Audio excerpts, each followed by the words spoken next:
दिवाली के पावन अवसर पर संजीवनी टुडे की तरफ से विज्ञापनों में विशेष छूट, इसलिए आज ही बुक कराएं और इस विशेष छूट का लाभ पाएं।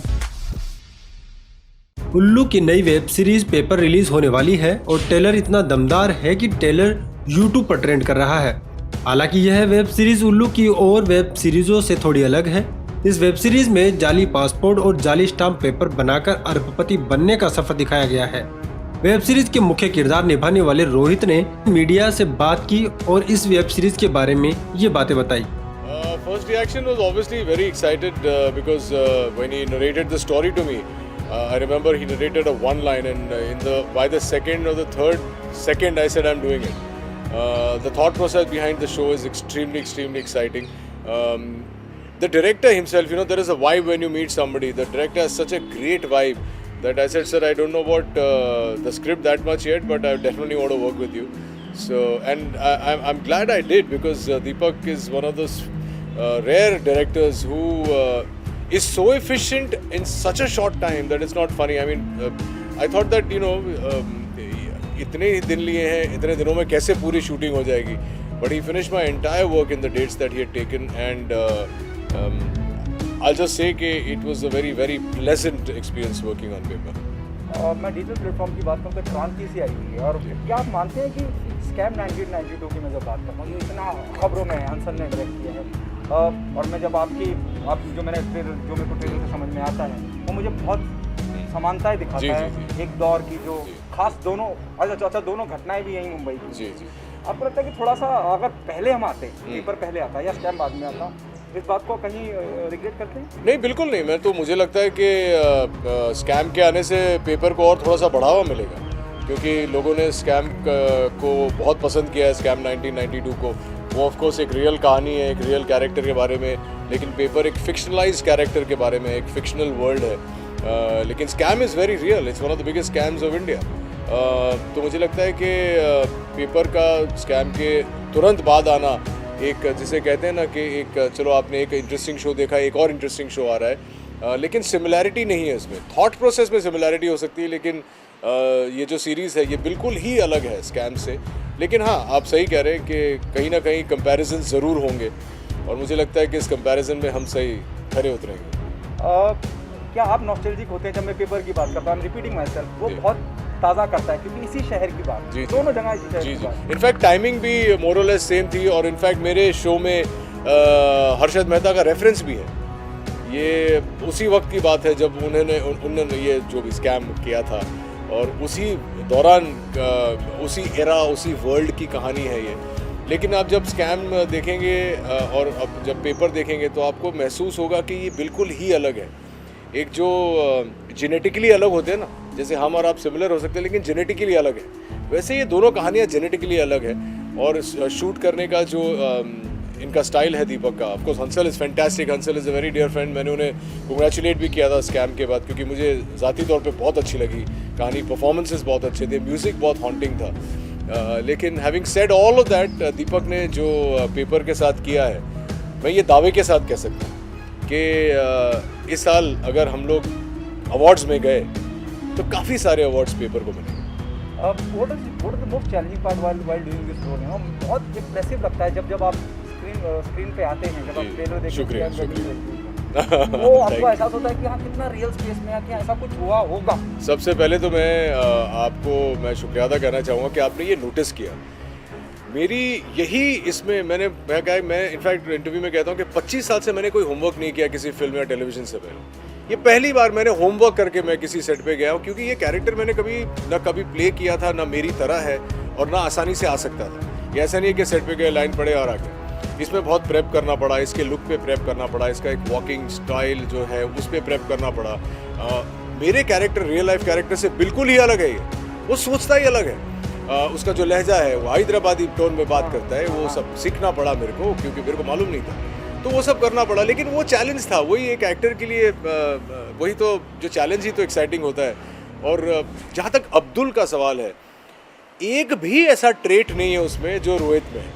तो बहुत मज़ा आया यार, आई एम हैप्पी कि आपको गूज बम्स हो रहे हैं ट्रेलर देख के, और उम्मीद करता हूँ। और पहली बार 25 साल लंबे करियर में मुझे कॉन्फिडेंस है कि लोगों को ये शो पसंद आएगा। और वन लाइनर बड़े इंपॉर्टेंट लग रहे हैं जी। डायलॉग जिस तरह से लिखे गए हैं और जिस तरह से अदा करे गए जी। हैं, डायलॉग का कितना श्रेय, बहुत इंप्रेसिव लगते हैं जिस तरह से आप कहते हैं। सर मैं आपको ये बताऊं कि इस कहानी में, और आपने एक बात बहुत अच्छी कही कि आपको देख के लगना चाहिए कि यार ये रियल लाइफ कैरेक्टर, हालांकि फिक्शनल है लेकिन वो एक जो वर्ल्ड क्रिएट किया, आपको लगना चाहिए कि ये अब्दुल कोई रहा होगा 19 में, यस, कि 90s में इसने ज़रूर कुछ ऐसा किया होगा। तो ये बहुत बड़ी बात है जो आपने कही। डायलॉग वन लाइनर, ये वही मैं सोच रहा था कि आपको कैसे समझाऊं, उसके डायलॉग्स पंची है लेकिन वन लाइनर्स में क्या होता है कि कभी कभी फेक हो जाते हैं। तो वैसे वन लाइनर्स ये कैरेक्टर नहीं बोलता है, लेकिन वो बोलता है। जैसे एक बहुत ही इंटरेस्टिंग मेरी लाइन थी जो मैंने खुद लिखी थी ऑन सेट, कि वो बोलता है कि यार तुम्हारा ट्रक पकड़ा गया। तो बोलता है हाँ तो मेरे को अरेस्ट करने का ना, इधर बैठ के सामने सामने चाय को पिलाता है। तो ये ऑन द स्पॉट कभी कभी आ जाता है। तो ये सारी चीज़ें, और ये इसको मैं श्रेय फिर से दीपक जी को देता हूँ, डायरेक्टर जो है हमारे, कि उन्होंने मुझे वो लिबर्टी दी, वो फ्रीडम दी। देखिए जब एक डायरेक्टर एक्टिंग करता है ना तो बहुत लिमिटेशन आ जाती है कि अच्छा ये डायरेक्टर बोल रहा है मुझे या ये एक्टर बोल रहा है। तो मुझे बहुत फूक के कदम लेने पड़ते हैं, क्योंकि मैं किसी को ये नहीं जताना चाहता हूँ कि भाई मुझे ये the director in me is talking. तो ये बहुत ही एक क्रूशल पॉइंट आता है रिलेशनशिप में। दीपक जी ने मुझे वो लिबर्टी दी कि भाई ये तुम्हारा स्क्रिप्ट है, ये तुम्हारा कैरेक्टर है, तुम्हारा शो है, तुम्हें जैसा सही लगे तुम ये कैरेक्टर बिल्ड करो। और मैंने मेहनत की of course, but I give the entire credit to my performance to Deepak ji, and I mean this in all honesty. You said, there'll be a comparison with Scam 1992. Do you think that the sense of responsibility goes up in your show? Yes, absolutely. Because अगर scam नहीं आता था तो paper एक नया है, show Rohit बोसरा है, show में शो आएगा, लोग देखेंगे, सोचेंगे। अब स्कैम आ गया है, अब उसके लीड एक्टर की बहुत तारीफ हुई है, जो मैं भी बहुत समझता हूँ कि क्या कमाल का काम किया उसने। अब कंपैरिजन्स होंगे, लेकिन मुझे ऐसा लगता है कि मेरा किरदार इतना अलग है स्कैम के किरदार से। हालांकि दोनों स्कैम में आर्टिस्ट हैं, लेकिन इतना अलग है बिल्कुल। मतलब ऐसा लगता है कि बिजनेसमैन है लेकिन भाई टाइप बिजनेसमैन, और वो एक रियल लाइफ मिडिल क्लास, वो उसने बहुत अच्छे से किया है। तो अगर कंपैरिजन होते भी है तो अच्छा ही होगा। हाँ, रिस्पॉन्सिबिलिटी थोड़ी सी बढ़ जाती है, लेकिन ये तो वक्त ही बताएगा कि रिस्पॉन्सिबिलिटी पे खरा उतरा हूँ या नहीं। With all due respect, on a very positive note, on a very light note, especially with the Urdu people, तो आपको नहीं लगता कि और किसी और प्लेटफॉर्म पे अगर जाया जाता है तो ज़्यादा विजिबिलिटी होती है? देखिए इसका मैं नहीं, आपने अच्छा किया, आप सवाल पूछिए, इसका जवाब भी मैं दे देता हूँ। उल्लू के साथ मुझे ये शो करने में इसलिए मज़ा आया क्योंकि उल्लू का जो पहले थॉट प्रोसेस था कि उस किस्म के शोज़ बनाते थे, वैसा कंटेंट ज़बरदस्ती आता ही था, क्योंकि वैसी फ़ैन बेस थी उनकी, वैसी व्यूअरशिप थी, वैसे ऑडियंस थी। अब उनका पूरा पैराडाइम शिफ्ट हो गया उनके थॉट प्रोसेस में। अब वो कहानियाँ कहना चाहते हैं, और ऐसी ऐसी कहानियाँ कहना चाहते हैं, जैसे पहले पेशावर आया, अब पेपर आ रहा है, और मेरा शो जब लॉन्च हो रहा है उनका पूरा ऐप ही चेंज हो गया। अब ऐप में पेरेंटल गाइडेंस है, लॉक्स हैं, सेफ्टी मेजर्स हैं, गाइडलाइंस हैं। अब ऐसा कुछ नहीं होगा जहाँ पे आप फैमिली के साथ बैठे और आप करेंगे अरे यार ये क्या देखें। जहाँ से अब दूसरी आपने सवाल पूछा कि कहीं और प्लेटफॉर्म पे ज़्यादा तो रीच ज़्यादा होती। मैं आपको बताऊं, अपने रिस्पॉन्सिबिलिटी की बात, मैं कहता हूं I am ready to take this responsibility कि मेरे पेपर के आने से उल्लू की व्यूअरशिप बढ़ेगी। मैं ऐसा क्यों सोचूं कि मैं नेटफ्लिक्स पे आऊँगा तो मेरी व्यूअरशिप बढ़ेगी। तो मुझे लगता है कि एक ऐसा शो जो इतनी शिद्दत और ऑनेस्टी से हमने बनाई है, और इतना मैं अपने किसी भी शो या फिल्म के बारे में बात नहीं करता, लेकिन मुझे विश्वास है कि इसके आने से उल्लू को भी फ़ायदा होगा और ऑडियंसेस भी इंजॉय करेंगे, क्योंकि इट्स हाउ डू आई से this, it's very exciting kind of a show. The last question from my end. Tomorrow there's a press show is happening, Suraj Pe Mangalwar. The reason I'm saying you this, there's a possibility you'll be keeping up press show, especially for the people, for the family, from the fans, from the industry.